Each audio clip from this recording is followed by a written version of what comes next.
ഉപരാഷ്ട്രപതിയുടെ Z+ സുരക്ഷാ ചുമതല CRPFന് നൽകുന്നു. സംയുക്ത സുരക്ഷാ അവലോകന യോഗത്തിലാണ് ഈ തീരുമാനമുണ്ടായത്.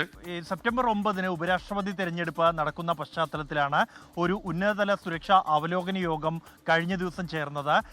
ഈ യോഗത്തിലാണ് ഉപരാഷ്ട്രപതിയുടെ സുരക്ഷാ ചുമതല, അത് Z+ സുരക്ഷാ ചുമതലയാണ് ഉപരാഷ്ട്രപതിക്കുള്ളത്. നിലവിൽ ഇപ്പോൾ ഡൽഹി പോലീസാണ് ആ ചുമതല വഹിക്കുന്നത്. അത് CRPFനെ ഏൽപ്പിക്കാനുള്ള ഒരു തീരുമാനമാണ് ഈ ഉന്നതതല അവലോകന യോഗത്തിൽ എടുത്തിരിക്കുന്നത്. ഈ യോഗത്തിൽ ഡൽഹി പോലീസ് തന്നെയാണ് ഇത്തരത്തിൽ ഒരു നിർദ്ദേശം മുന്നോട്ട് വെച്ചത് എന്നാണ് ലഭ്യമാകുന്ന സൂചന. നിലവിൽ ഇപ്പോൾ ഉപരാഷ്ട്രപതി അടക്കം ഉള്ളവർക്ക് നേരെ ഉയർന്നു വരുന്ന ഭീഷണികൾ ഉൾപ്പെടെ പരിഗണിച്ചുകൊണ്ടാണ് ഇത്തരത്തിൽ ഒരു തീരുമാനത്തിലേക്ക് എത്തിയിരിക്കുന്നത്.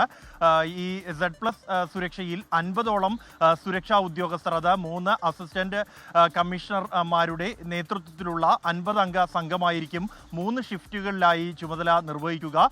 എന്തായാലും ഇതുമായി ബന്ധപ്പെട്ടുള്ള ഔദ്യോഗിക ഉത്തരവ് അല്പസമയത്തിനകം തന്നെ ഉണ്ടാകുമെന്നാണ് പ്രതീക്ഷിക്കുന്നത്. തുടർന്ന് ഉപരാഷ്ട്രപതി എൻക്ലേവിനകത്തുള്ള സുരക്ഷാ ചുമതല CRPF കമാൻഡോകൾക്കായിരിക്കും.